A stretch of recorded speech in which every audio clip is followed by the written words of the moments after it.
जो औरत रात में अपने पति के साथ कपड़े खोलकर सोती है, उसमें यह 4 गुण होते हैं। जो औरतें अपने पति के साथ कपड़े खोलकर सोती हैं, उनमें यह 4 गुण होते हैं। वे 4 गुण कौन से होते हैं, इसी के बारे में हम इस वीडियो में जानेंगे। वैसे तो पति पत्नी का रिश्ता एक पवित्र रिश्ता होता है, वह दोनों एक साथ ही हमेशा सोया करते हैं। लेकिन जो औरत कपड़े खोलकर अपने पति के साथ सोती है, उसमें यह 4 गुण पाए जाते हैं। अगर आप भी यह 4 गुण जानना चाहते हैं तो आप इस वीडियो में अंत तक बने रहे। आप लोगों को भी मालूम चल जाएगा कि औरतों में वह 4 गुण कौन कौन से होते हैं। तो चलिए शुरू करते हैं। प्रिय मित्रों, आज की वीडियो बहुत ही ज्ञानवर्धक होने वाली है। आपसे एक छोटा सा हाथ जोड़कर निवेदन करता हूं, आप भी माता लक्ष्मी जी का आशीर्वाद पाना चाहते हैं तो कमेंट बॉक्स में जय मां लक्ष्मी लिखते हुए वीडियो को लाइक और चैनल को सब्सक्राइब अवश्य करें। ही मां लक्ष्मी जो भी आप कि इस चैनल को सब्सक्राइब और वीडियो को लाइक करें, उनके ऊपर आप अपनी सदैव कृपा बनाए रखना। प्रिय मित्रों, बहुत समय पहले की बात है, किसी गांव में 2 परिवार रहते थे। दोनों परिवार आपस में मिलजुल कर रहते थे। दोनों के जीवन में खुशियां ही खुशियां थीं। दोनों परिवार के लोग जहां भी काम करते, एक साथ काम करते और वहां के काम को निपटाकर ही आया करते थे। उन दोनों के परिवार में एक बेटी थी, जिससे वे लोग बहुत ज्यादा खुश थे। लेकिन उनके जीवन में अभी एक बेटा की कमी थी। लेकिन वह अपने जीवन में बेटी को पाकर भी बहुत ज्यादा खुशी महसूस कर रहे थे। धीरे धीरे उनके जीवन में बेटे की भी प्राप्ति होती है और इधर पहले जो बेटी थी, अब बेटी धीरे धीरे बड़ी हो रही थी। इसीलिए दोनों परिवारों ने सोचा कि हम इन दोनों की शादी कर देते हैं और दोनों की शादी एक ही घर में करने का फैसला किया। लेकिन उस परिवार में एक बुजुर्ग व्यक्ति रहते थे। उस बुजुर्ग व्यक्ति ने कहा कि नहीं, बैठो, मेरी बात को मानो, तुम दोनों मेरे बेटे हो। तुम दोनों अलग अलग परिवार में रहने के बावजूद भी एक साथ रह रहे हो। लेकिन मेरी बात को समझो, दोनों बेटियों की एक घर में शादी करने से दोनों में आपस में तकरार हो जा, लड़ाई झगड़े हो जाएंगे। इसलिए इन दोनों की अलग अलग घरों में शादी करने की जरूरत है।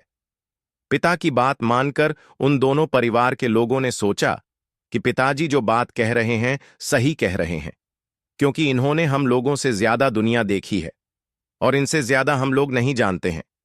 इसीलिए दोनों परिवारों ने अलग अलग घरों में शादी करने का फैसला किया और कुछ महीनों के बाद उन दोनों की रिश्तेदारी तय हो जाती है।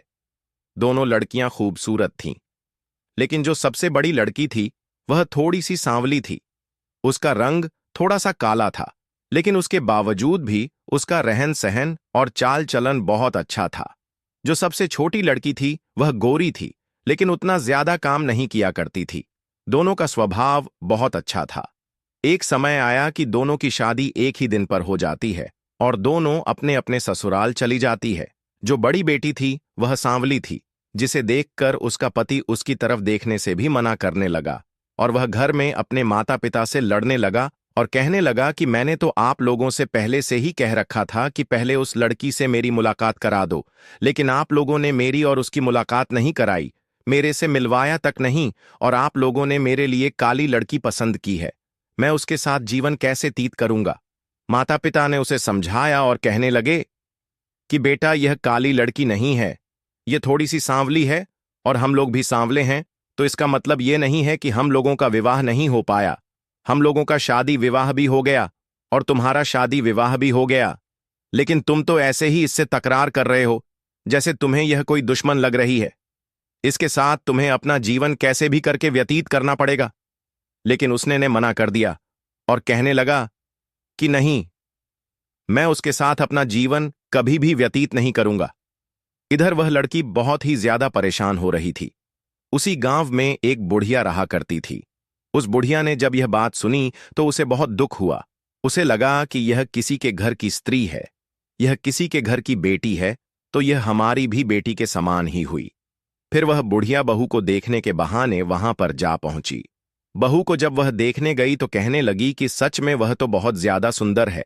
जब उस लड़की के पति ने यह बात सुनी कि बूढ़ मां कह रही है कि बहू तो बहुत ज्यादा सुंदर है, तो वह कमरे के बाहर बैठा था और वह दौड़ता हुआ आया और कहने लगा कि दादी जी, क्या आपको मेरी बहू पसंद आ रही है? आप ही बताइए कि यह आपको कैसे सुंदर लग रही है। मेरे को तो बिल्कुल सुंदर नहीं लग रही है। तभी वह बूढ़ मां मुस्कुराते हुए कहने लगी कि बेटा, तुम्हारी बहू तो लाखों में एक है। तुम्हारी बहू बहुत ज्यादा सुंदर है। तुम इससे बेवजह दूरी बना रहे हो। तुम्हारे लिए और ज्यादा दुख और परेशानी हो जाएगी। तुम्हारी बहू का जो चलन है वह बिल्कुल अच्छा है। तभी वह कहने लगा कि नहीं, इसकी एक छोटी बहन है, उससे मेरी शादी करवा देते, क्योंकि वह गोरी है, वह देखने में बहुत अच्छी है। तभी बूढ़ी मां समझाने लगी और कहने लगी कि बेटा, क्या तुम इसकी शक्ल से शादी कर चुके हो? तभी वह कहने लगा कि बूढ़ी मां, लेकिन शादी विवाह तो चेहरे को देखकर ही होता है, बाद में उसके चाल चलन को देखा जाता है। बूढ़ी मां कहने लगी कि बेटा, अगर तुम्हें सुंदर बहू मिल जाए, लेकिन वह तुम्हारे माता पिता के साथ लड़ाई झगड़ा करें और तुम्हारे साथ उसका व्यवहार अच्छा न रहे, तो तुम्हें कैसा लगेगा? वह लड़का कुछ नहीं बोल रहा। इतना समझाने के बाद वह बूढ़ी मां कहने लगी कि बेटा, तुम इसी के साथ अपना जीवन व्यतीत करना। मैंने तो सुना है कि तुम सुहाग रात में भी इसके साथ सोए तक नहीं। आखिर ऐसी तुम्हारी क्या मजबूरी आ गई? तभी वह कहने लगा कि मेरी किस्मत में यही लड़की थी, लेकिन हमारे माता पिता ने हमारा साथ जो बर्ताव किया, उन्हें नहीं करना चाहिए। और वह मायूस होकर यह बात कहते हुए चला गया। बूढ़ी मां उसकी बात को समझ गई थी और सोचने लगी कि इसका कुछ ना कुछ उपाय करना पड़ेगा, नहीं तो इस लड़की का जीवन बिल्कुल बर्बाद हो जाएगा। वह बूढ़ी मां कुछ समय तक देखती रही। इधर वह लड़की जो थोड़ी सी सांवली थी, वह भी परेशान हो चुकी थी और सोचने लगी कि मेरे माता पिता ने मेरी किस घर में शादी कर दी। थोड़ी सी हमारी खूबसूरती में कमी है तो हमारे पति हमसे दूरी बना रहे हैं, लेकिन उन्हें ऐसा नहीं करना चाहिए। उनके भी माता पिता तो थोड़े से सांवले हैं। उनकी भी बहन सांवली है, तो क्या उनकी भी बहन की शादी कहीं पर होगी? तो वहां के रिश्तेदार अगर उनके साथ ऐसा व्यवहार करेंगे तो उन्हें कैसा लगेगा? वह स्त्री बस यही सोच रही थी, लेकिन उसके साथ ससुर बहुत अच्छे थे। वह कहने लगे कि बेटी, तुम्हें चिंता करने की कोई जरूरत नहीं है। स्त्री तो अपने पति को काबू में कर लेती है, और तुम एक ऐसी स्त्री हो, तुम सब कुछ जानती हो। तुम अपने पति को काबू में करो। लेकिन वह काबू में कैसे करती? जब भी वह भोजन मांगने आता तो वह भोजन मांगता ही नहीं था, लेकिन वह उसे भोजन ले जाकर देती तो वह भोजन को नीचे पटक देता था, उसे खाता तक नहीं। उसने अपनी पत्नी से दूरी बनाने का फैसला कर लिया था। वह पत्नी से बार बार कह रहा था कि मैं तुम्हें तो कुछ नहीं कह रहा हूं, मैं तो अपने माता पिता को दोष दे रहा हूं, लेकिन मैं तुमसे यही चाहता हूं कि मैं तुम्हारे साथ नहीं रह पाऊंगा, मैं तुम्हारे साथ जीवन यापन नहीं कर पाऊंगा। इसलिए मैं तुम्हारे साथ कोई भी ऐसी करतूत नहीं करना चाहता हूं जिससे तुम्हारी जिंदगी बर्बाद हो जाए। तुम यहां से चली जाओ, तुम अपनी दूसरी शादी कर लेना। वह स्त्री बहुत परेशान थी और सोचने लगी कि अब मैं दूसरी शादी कैसे कर पाऊंगी। हमारे माता पिता तो मेहनत मजदूरी करते हैं, उसके बावजूद भी उन्होंने जैसे तैसे करके हमारा विवाह किया। अगर मैं अपने घर चली जाऊंगी और मेरी शादी अगर कहीं दूसरी जगह हो जाएगी तो लोग मेरे को नीचे नजरों से देखेंगे, जिसकी वजह से वह स्त्री भी दुखी रहने लगी। इधर बूढ़ी मां बहुत ज्यादा समझदार थी। एक दिन उस स्त्री का पति घर से बाहर गया हुआ था, उसके सास ससुर घर पर थे। तभी वह बूढ़ी मां उनके पास आई और कहने लगी कि मैं एक तरकीब सोच कर आई हूं, जिससे तुम्हारा बेटा हमारी बहू के साथ रहने के लिए बिल्कुल सहमत हो जाएगा। तभी माता पिता कहने लगे कि आंटी जी, आप ही बताइए कि हमारा बेटा कैसे हमारी बहू के साथ रह सकता है। तभी वह बूढ़ी मां कहने लगी कि मेरे पास एक तरीका है, लेकिन बहू के पास मेरे को लेकर चलो। तब सास ससुर उसे बहू के कमरे में लेकर जाते हैं। जब बहू के कमरे में उसे लेकर जाते हैं तो बहू भी अपने बिस्तर पर लेटकर रो रही थी। बूढ़ी मां कहने लगी कि बेटी, तुम क्यों रो रही हो? आखिर तुम्हारे जीवन में कोई दुख और परेशानी है तो तुम्हारे माता पिता के समान तुम्हारे सास ससुर हैं। ये लोग तो तुम्हारा बहुत बड़ा सपोर्ट कर रहे हैं। तभी वह स्त्री कहने लगी कि माता पिता होने के बावजूद भी एक पति अगर एक पत्नी का साथ नहीं देता है तो उस पत्नी का जीवन अधूरा हो जाता है। तभी वह बूढ़ी मां कहने लगी कि मैं तुम्हारे लिए कुछ ऐसे तरीके लेकर आई हूं जिस तरीकों को अपनाकर तुम अपने पति को मुट्ठी में कर सकती हो। बूढ़ी मां उसके सास ससुर को कहने लगी कि आप लोग यहां से बाहर चले जाओ। सास ससुर वहां से बाहर चले गए और वह कहने लगी कि बेटी, आज मैं तुम्हें वह 4 तरीके बताने जा रही हूं, जिस स्त्री में अगर यह 4 गुण होते हैं तो वह स्त्री अपने पति को कभी भी वश में कर सकती है और उसका पति कभी भी इधर उधर नहीं जा सकता है। और वह बूढ़ी माँ कहने लगी कि जो औरत अपने पति के साथ कपड़े खोलकर सोती है उसमें यह 4 गुण होते हैं। क्या तुम अपने पति के साथ कपड़े खोलकर सोती हो? तभी वह कहने लगी कि दादी जी, आप यह क्या कह रही हो? मैं अपने पति के साथ कपड़े खोलकर कैसे सो सकती हूँ? तभी वह बूढ़ी माँ कहने लगी कि बेटी, मेरी बात को बुरा मत मानो, क्योंकि एक पति पत्नी का रिश्ता बहुत ही पवित्र रिश्ता होता है और पति पत्नी एक दूसरे को बहुत अच्छे से जानती हैं। इसलिए पति के साथ तुम कपड़े खोलकर बेझिझक सो सकती हो।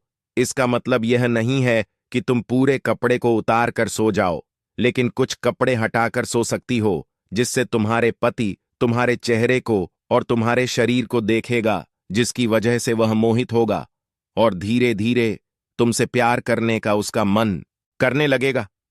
लेकिन तुम क्या ऐसा करती हो? तभी वह स्त्री कहने लगी कि नहीं, मैं तो बिल्कुल नहीं करती हूं। तभी वह बूढ़ी मां कहने लगी कि आज से तुम अपने पति के साथ कपड़े खोलकर सोने का प्रयास करना और तरह तरह के श्रृंगार करके ही अपने पति के साथ सोना देखना। एक ना एक दिन तुम्हारे पति तुमसे प्रेम करने लगेगा और तुम पर मोहित हो जाएगा। वह बूढ़ मां इतनी बात बताकर उस कमरे से चली जाती है। जैसे ही वह कमरे से जाती है तो इधर वह स्त्री आवाज लगाती है और कहती है कि हे बुढ़ी मां, आप तो मेरे को वह 4 गुण बताने जा रही थी, लेकिन आपने मेरे को वे 4 गुण नहीं बताए। तभी बूढ़ी मां कहने लगी कि बेटी, पहले यह तरीका अपनाओ। अगर यह तरीका काम नहीं आएगा तो वे 4 गुण में तुम्हें बताऊंगी कि वे 4 गुण कौन कौन से होते हैं जो स्त्री कपड़े खोलकर सोती है। उनमें ही वे 4 गुण होते हैं। तभी वह स्त्री कहने लगी कि ठीक है बूढ़ी मां, यह तरकीब में अपना ऊंघे अड़ कमी थी। उसका पति उसके पास सोता है और अपने मुंह को दूसरी तरफ घुमाकर सोता है, और उसकी पत्नी ठीक उसी तरह श्रृंगार करके सोई थी और अपने कुछ कपड़े हटाकर सोई थी।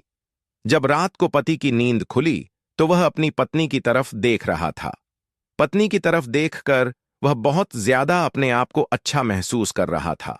उसे लगा कि हमारी पत्नी तो बहुत ज्यादा सुंदर है, लेकिन इसके बावजूद भी मैं इससे दूरी बनाने का प्रयास कर रहा हूं।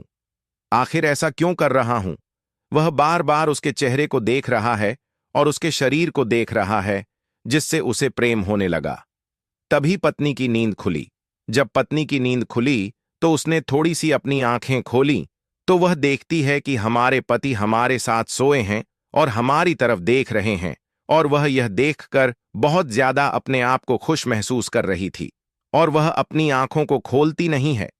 अपने पति की तरफ वह अपने शरीर को दिखाने का प्रयास कर रही थी। धीरे धीरे वह पति अपनी पत्नी की तरफ देखता है। तभी अचानक घड़ी से आवाज आती है, क्योंकि घड़ी का समय लगाया गया था अलार्म के रूप में, और पति उस समय उठकर काम करने जाता था और वह अलार्म के पास चला जाता है। जैसे ही वह अलार्म के पास जाता है और वह उस घंटी को बंद कर देता है। घंटी बंद करने के बाद वापस आकर सो जाता है। थोड़ी देर बाद पत्नी की नींद खुलती है और अपने पति को जगाने का प्रयास करती है और कहती है, क्या आज आप काम पर नहीं जाओगे? फिर पति गुस्से में कहता है कि मैं जाऊंगा या नहीं जाऊंगा, तुम्हें क्या मतलब है? लेकिन पत्नी समझ चुकी थी कि अब यह धीरे धीरे मेरे से मोहित हो जाएंगे। अगले दिन फिर सुबह होते ही वह बूढ़ी मां आई और उसने पूछा कि बेटी, जो मैंने तुम्हें तरकीब बताई थी, क्या उस तरकीब ने काम किया? तभी वह कहने लगी कि अभी तक तो पूरा काम तो नहीं किया, लेकिन धीरे धीरे यह अपना असर कर रही है। एक समय आया कि वह पति काम करके जब घर लौटा तभी उसने देखा कि हमारी पत्नी बहुत ज्यादा सुंदर लग रही है। लेकिन वह जैसे ही अपनी पत्नी के पास आया और उसे बाहों में भरकर बिस्तर पर लेट गया, जिसके कारण वह स्त्री बहुत ज्यादा अपने आप को अच्छा महसूस कर रही थी और दोनों में प्यार भरी बातें होने लगी, जिसके कारण उन दोनों के फिर से अच्छे रिश्ते बन गए। और धीरे धीरे एक समय आया कि वह स्त्री गर्भवती हो गई। जब वह गर्भवती हुई तो उसने बूढ़ी मां को बुलाया और पूरी बात बताई। बूढ़ी मां बहुत ज्यादा खुश थी और कहने लगी कि बेटी, एक पति को एक पत्नी वश में कर सकती है, चाहे पति कैसा भी क्यों ना हो, लेकिन अगर पत्नी चाहे तो उसे अपनी मुट्ठी में कर सकती है। तभी वह कहने लगी कि हे बुढ़ी मां, क्या आप मेरे को वह 4 गुण बताओगी? तभी वह बूढ़ी मां कहने लगी कि बेटी, लेकिन तुम्हारा तो जो काम था वह पूरा हो चुका है। अब तुम्हें वह गुण जानने की जरूरत नहीं है, लेकिन मैं तुम्हें अवश्य बता दूंगी। कुछ दिनों के बाद मैं तुम्हें बताने जरूर आऊंगी। इतना कहकर वह बूढ़ी मां चली जाती है। धीरे धीरे दोनों पति पत्नी के रिश्ते और ज्यादा गहरे हो जाते हैं। अब पति अपनी पत्नी से बहुत ज्यादा प्रेम करने लगता है। धीरे धीरे बात उसके दोस्तों में फैल जाती है। उसके दोस्त लोग मजाक उड़ाने लगते हैं। जब उसके दोस्त मजाक उड़ाते हैं तो वह कहता है कि क्या आप लोगों ने हमारी पत्नी को देखा है? हमारी पत्नी कितनी ज्यादा सुंदर है। तभी वे लोग कहने लगे कि हम लोग तो तेरी पत्नी को बहुत अच्छे से जानते हैं। वह बगल के गांव में रहा करती है और एक सेठ के यहां काम किया करती थी। वह तो काली थी। तभी वह कहने लगा कि नहीं, वह काली नहीं बल्कि घोरी है, और उसकी सुंदरता तो हमारे गांव की स्त्रियों से ज्यादा है। दोस्त लोगों की मजाक सुनकर वह और ज्यादा आग बबला हो रहा था। वह कह रहा था कि आप लोग आज से मेरे दोस्त नहीं रहे, क्योंकि उसे लग चुका था कि हमारी पत्नी बहुत ज्यादा सुंदर है। उसके बावजूद भी यह लोग मेरा मजाक उड़ा रहे हैं। धीरे धीरे इसी तरह समय बीत रहा था। अब वह स्त्री गर्भवती हो चुकी थी। जब वह गर्भवती हो गई तो उसने सोचा कि मैं अपनी छोटी बहन के पास यह खबर देती हूं। जब वह छोटी बहन के पास यह संदेश भेजती है तो छोटी बहन के पास उसका पति जाता है।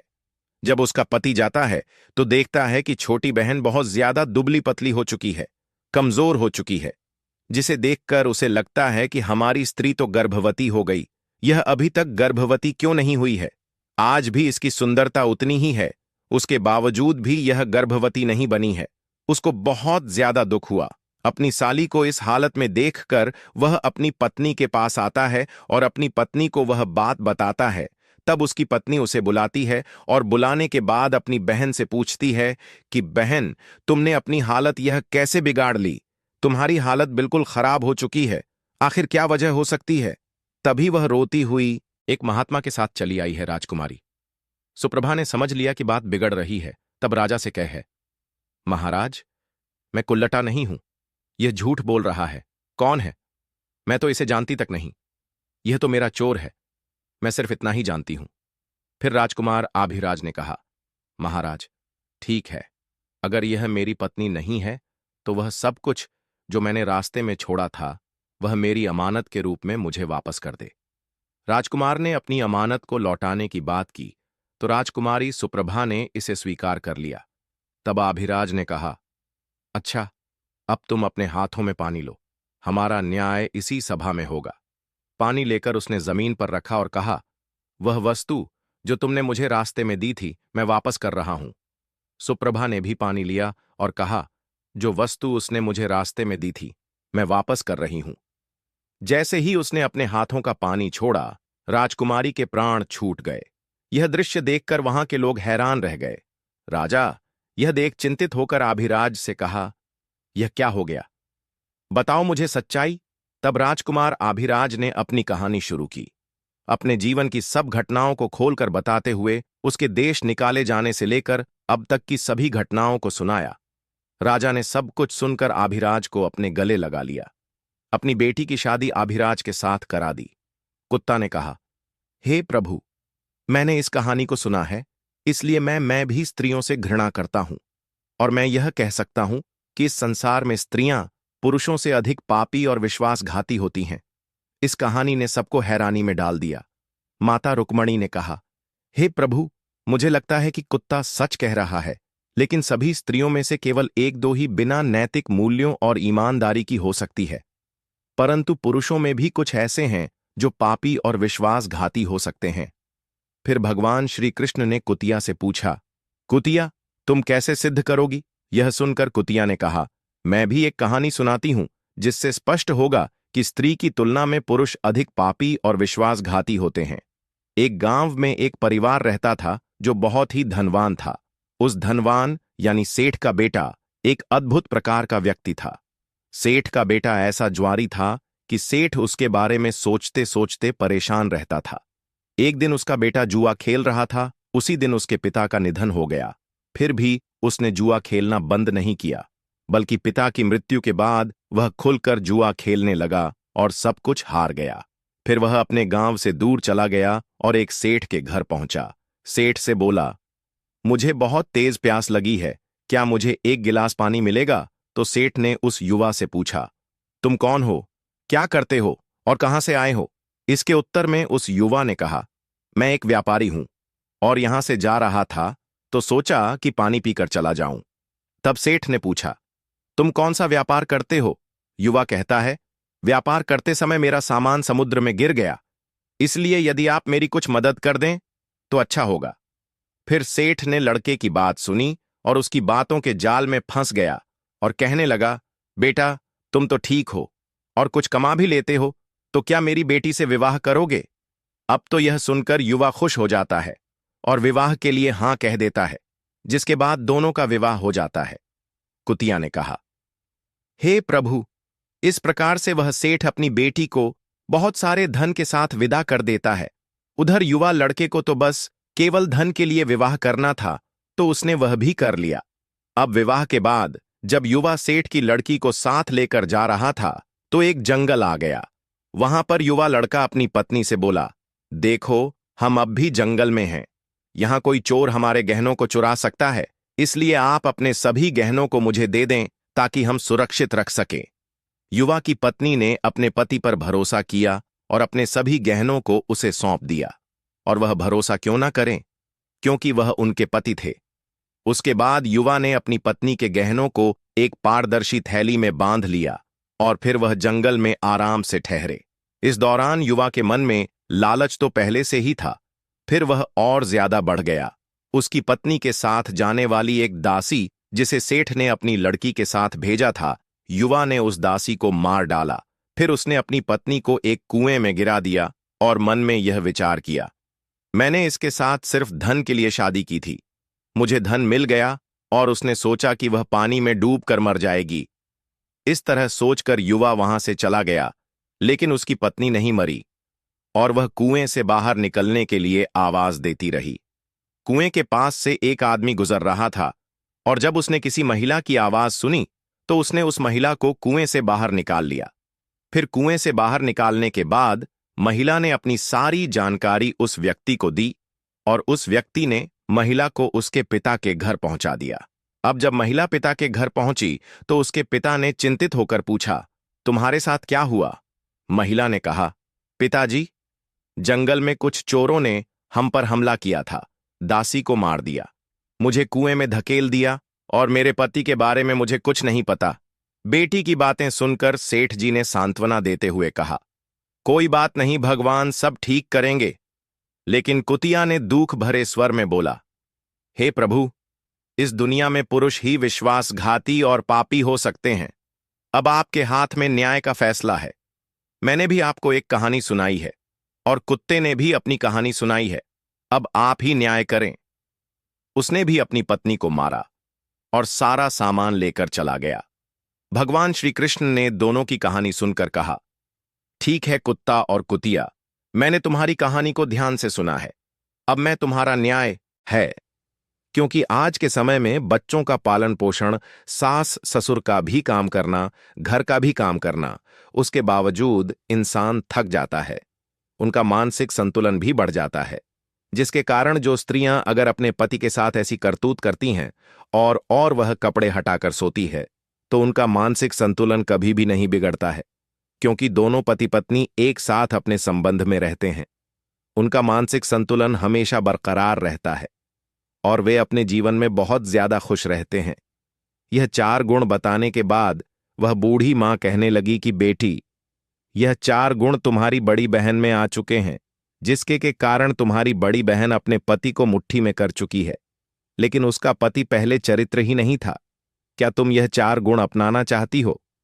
तभी वह छोटी बहन कहने लगी कि हे बुढ़मा, जब मेरा पति मेरे साथ सोता है और तब मैं कपड़े हटाकर सोती हूं, उसके बाद मेरा पति मेरे को गाली देने लगता है और मेरे को मारने लगता है और कहता है कि तू यह क्या कर रही है, तू अगर ऐसा करती है तो ठीक नहीं है, तू तो चरित्रहीन स्त्री है, तू तो अपने बदन को दिखाना चाहती है और भी तरह तरह की बातें करने लगता है। तो आप ही बताइए कि ऐसे में कपड़े हटाकर कैसे सो सकती हूं। तभी बूढ़ी मां आश्चर्य में पड़ गई और वह कहने लगी कि आप मेरे साथ एक साधु महात्मा के पास चलिए और वह महात्मा आपको कुछ न कुछ उपाय जरूर बताएंगे। आखिर तुम्हारे साथ यह घटना क्यों घट रही है और तुम यह काम कर रही हो, उसके बावजूद भी तुम अपने पति को मुट्ठी में क्यों नहीं कर पा रही हो। फिर वह उस साधु महाराज के पास लेकर जाती है। साधु आश्रम में विश्राम कर रहे थे। जब वह आश्रम से विश्राम करके बाहर निकले, तभी बुढ़िया उनसे आग्रह करने लगी और कहने लगी कि हे महाराज, आज एक स्त्री का जीवन बर्बाद हो रहा है। आप एक स्त्री का जीवन बर्बाद होने से बचा लीजिए, क्योंकि अगर आप ऐसा करते हो तो इसका जीवन आबाद हो जाएगा और इसके भी जीवन में खुशहाली आ जाएगी। महाराज ने कहा कि हे बुढ़िया, आखिर वह कैसे बर्बाद हो रही है, जरा मुझे भी तो बताओ।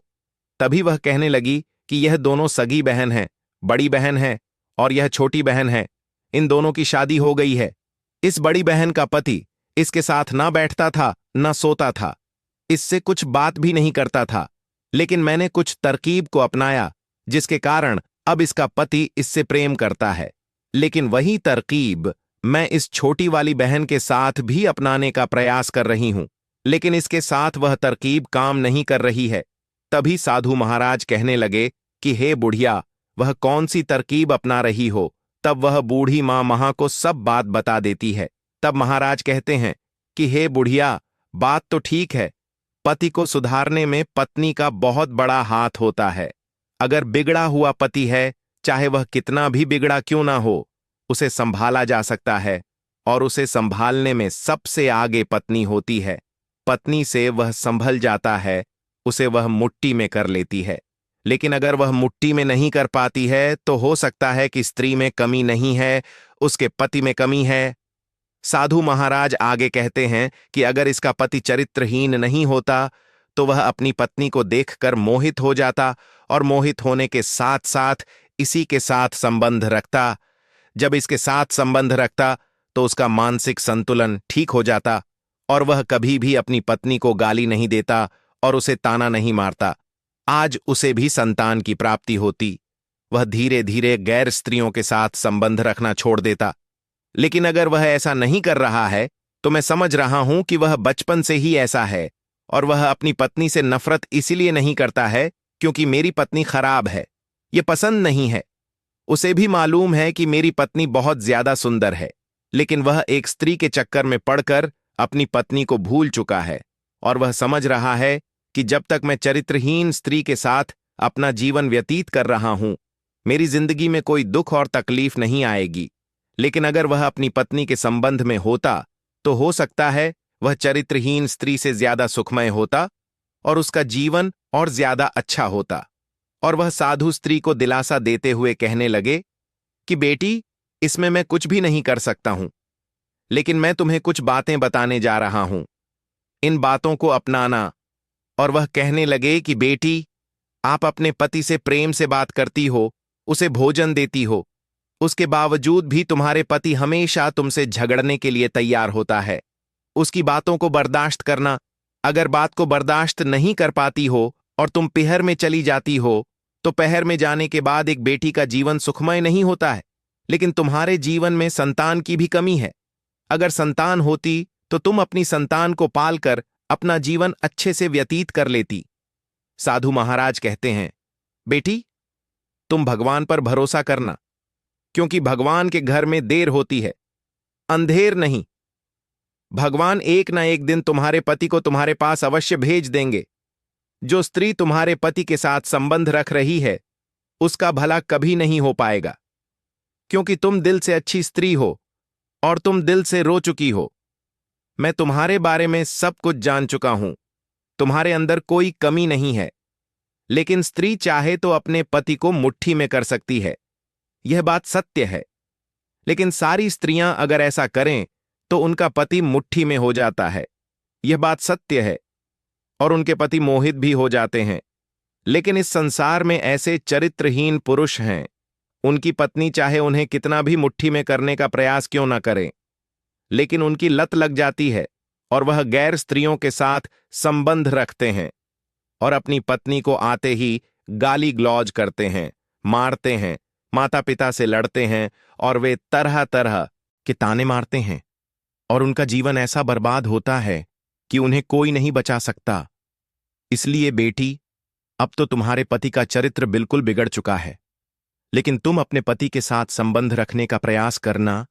अगर वह संबंध रखता है तो धीरे धीरे तुम्हें भी संतान की प्राप्ति हो जाएगी और एक समय आएगा कि बेटी तुम्हारे जीवन में भी संतान की प्राप्ति होगी। और वह साधु महाराज उसे एक जड़ी बूटी देते हैं और जड़ी बूटी देने के बाद कहते हैं कि बेटी इसे ले जाकर अपने पति को भोजन में मिलाकर खिला देना, जिसके कारण तुम्हारा पति हो सकता है कि वह गैर स्त्रियों के पास बार बार जाता है तो उनके पास जाना धीरे धीरे कम हो जाएगा। और इस तरह की बातें बताने के बाद उन्होंने कहा कि बेटी, सारे लोगों पर विश्वास कम कर देना, लेकिन भगवान पर विश्वास कम मत करना, क्योंकि भगवान ऐसा न्याय करते हैं कि उनके न्याय में कोई भी गड़बड़ी नहीं होती है। और वह दिलासा देने के बाद वहां से चले जाते हैं।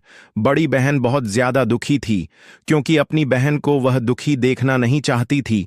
उसे लगा कि साथ में हमारी शादी हुई है और हमारे जीवन में संतान की प्राप्ति हो गई है, लेकिन हमारी बहन में वही गुण है। इसके बावजूद भी उसका पति इससे मोहित नहीं होता है और वह धीरे धीरे अपने घर चले जाते हैं। शाम के समय पति को भोजन में वह जड़ी बूटी मिलाकर देती है। वह उसे भोजन में खा लेता है। उसका असर कुछ दिनों तक रहता है और वह धीरे धीरे अपनी पत्नी से प्रेम करने लगता है और उसी के साथ वह मोहित होने लगता है। उसी के साथ उठता बैठता है। अब वह गैर स्त्रियों के पास भी नहीं जाता है, लेकिन कुछ महीनों के बाद वह फिर से गैर स्त्रियों के पास जाने लगा। गैर स्त्रियां अब उसे और ज्यादा सुंदर लगने लगीं। जब उसकी पत्नी को पता चला तो वह दौड़ती हुई साधु महाराज के पास पहुंची। साधु महाराज ध्यान में थे। जब साधु महाराज ध्यान से बाहर आए तो उन्होंने देखा कि वह स्त्री अकेली आई है। पिछली बार तो बूढ़ मां के साथ आई थी, अपनी बहन के साथ आई थी। तभी उन्होंने कहा कि बेटी, क्या समस्या है, तुम अकेली क्यों आई हो? तभी वह पूरी बात को बताती है कि महाराज, उस दवाई का असर कुछ दिनों तक रहा और मैं मां भी बनने वाली हूं। यह खुशखबरी बहुत अच्छी लगी, लेकिन उसके बावजूद भी मेरे पति फिर से गैर स्त्रियों के पास चले जाते हैं और उन्हीं के साथ अब वह समय बिता रहे हैं। आप ही बताइए कि अब मैं क्या करूं?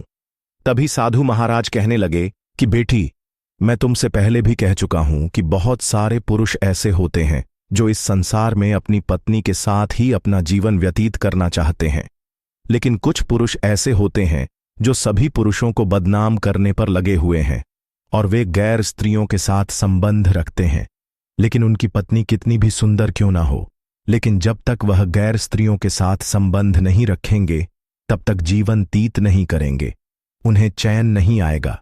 ठीक उसी तरह तुम्हारा पति बन चुका है बेटी। तुम भगवान पर भरोसा करना। अगर तुम्हारा पति का चरित्र वैसा है तो तुम क्या कर सकती हो? तुम अपनी पवित्रता को बनाकर रखना और तुम अपने नियम का पालन करना। तुम्हारा पति कहीं भी जाए, अगर तुम रोक रही हो और वह नहीं मान रहा है तो भगवान पर छोड़ दो। और उसे दिलासा दिलाने के बाद वह घर पर चली गई। आकर अपनी बहन से बता है तो बहन बहुत ज्यादा खुश होती है और दोनों के जीवन में एक एक बेटे का जन्म हो जाता है। लेकिन बड़ी बहन का बेटा तो बड़ा हो चुका था। अब उसके जीवन में एक बेटा का जन्म हो जाता है।